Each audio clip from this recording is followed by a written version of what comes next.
New US Pentagon weapons fuel Ukraine's drone warfare. The most important element of the Pentagon's newest support package for Ukraine, unveiled last week, is laser-guided rocket systems. This may appear to be an unusual description, given that every rocket equipment with guidance is referred to as a missile by convention. However, in the US military, the term guided rocket refers to a specific weapon, one that could be used to arm Ukraine's fleet of Bayraktar TB2 drones, which are currently running low on missiles. Welcome to Drone Zone, the channel that brings you the latest, most exciting news and info about drones. In today's video, we talk about Turkish drones fighting Ukraine's war, so make sure to stay till the end of the video to know how the US plans to make these drones even stronger. The Bayraktar has proven to be one of Ukraine's most surprising victories in the war against the invasion. Drones supplied by Turkey, which resemble a smaller version of the US Predator, have taken a significant toll on Russian armored vehicles, flying at night and striking with laser-guided MAM missiles, also supplied by Turkey, contrary to expectations. The inability of Russia to shoot down or jam the Bayraktars reflects the country's severe military shortcomings. The Bayraktar's success has given the Ukrainian people a significant morale boost.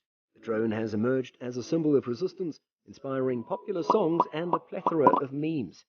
However, while the Russians claim to have destroyed 37 of the Ukrainian fleet's 35 Bayraktars, an incredible 106% kill rate, only 3 of these claims have been visually confirmed, and the Bayraktars appear to be still in service. In recent days, the number of Bayraktar strikes has decreased, while the number of Bayraktars serving as artillery observers, identifying targets and directing fire, has increased. This could be because of operational security concerns, but it could also be due to a missile shortage. Turkey supplied an additional shipment of Bayraktars just before the invasion, but the country is torn between supporting Ukraine and Russia. Officials stressed that the drone deal was a private sale by a Turkish company, not military assistance. According to Reuters, Erdogan stated on Tuesday that Turkey will be unable to participate in sanctions against Russia due to the country's energy needs. Unlike other countries that have been scrambling to supply Ukraine with missiles and other armaments since the invasion, Turkey has made no announcements about selling guns to the country. It is possible that Russian pressure or Turkish caution resulted in the suspension of MAM missile supplies to the Bayraktars. Maybe it's time to switch to a different weapon, but while Ukraine has a large stockpile of javelin anti-tank missiles and other anti-tank weapons, they're not well suited for air launch and cannot be easily integrated with drones. Hellfire missiles from the United States could be sent, but they're twice the weight of a MAM, and connecting one to a Bayraktar would be like expecting a chicken to carry a coconut on its backside. Fortunately, the US has a practical option, a lightweight laser-guided missile that can be launched from an airplane or helicopter. The Advanced Precision Kill Weapon 2, or APKWS, is a lethal precision killing weapon. It's an update for the US military's large stockpiles of obsolete 2.75-inch or 70mm rockets, much like new guidance kits can turn old dumb bombs into precise weapons. Originally designed in the 1940s, these 25-pound rockets were carried in pods of 7 or 19 by attack aircraft and helicopters, where they were launched in volleys to cover a large area with a blanket of fire. Thousands of them have been launched from Russian helicopters over Vietnam, and similar unguided rocket pods are currently being launched from Russian helicopters over Ukraine. Laser guidance is added to the APKWs through the use of 4 seeker heads mounted on the rocket's fins and linked to the rocket's steering system. Because it's compatible with common laser designators, the user simply points to the target and the rocket automatically zeroes in on it, eliminating the need for additional equipment. While the APKW's project was simple in theory, it proved difficult in practice for the company that developed it, BAE Systems, with development taking more than 16 years and encountering numerous obstacles before it was finally commissioned in 2012. Because it is a rocket that has had guidance added to it after launch, APKWS is referred to as a guided rocket rather than a missile. When the United States Marine Corps deployed to Afghanistan, the APKWS was chosen as a lightweight, low-cost alternative to the Hellfire missile system. When used in conjunction with a helicopter, it has a range of more than 3 miles and a range of 7 miles when used in conjunction with a fixed-wing aircraft, which can be increased by 30% with a 2021 software upgrade. The APKWS system is intended to be a plug-and-play solution that can be easily integrated into existing aircraft.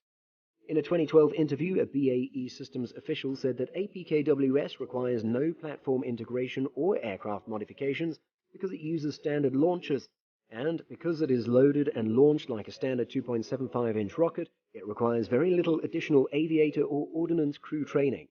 Just like it would require very little additional effort from you to subscribe and leave a like. So please do, it helps us greatly. At no point in time has the Bayraktar launched an APKWS.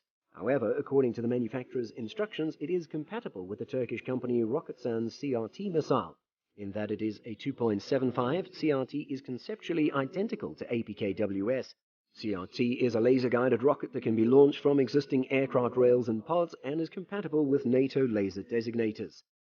BAE stated that it was unable to discuss the transfer or the possibility of arming Ukraine's Bayraktars with APKWS because all inquiries would have to go through US military authorities. The APKWS is smaller and lighter than the existing missiles used by Ukrainian Bayraktars, and it does not carry a powerful warhead.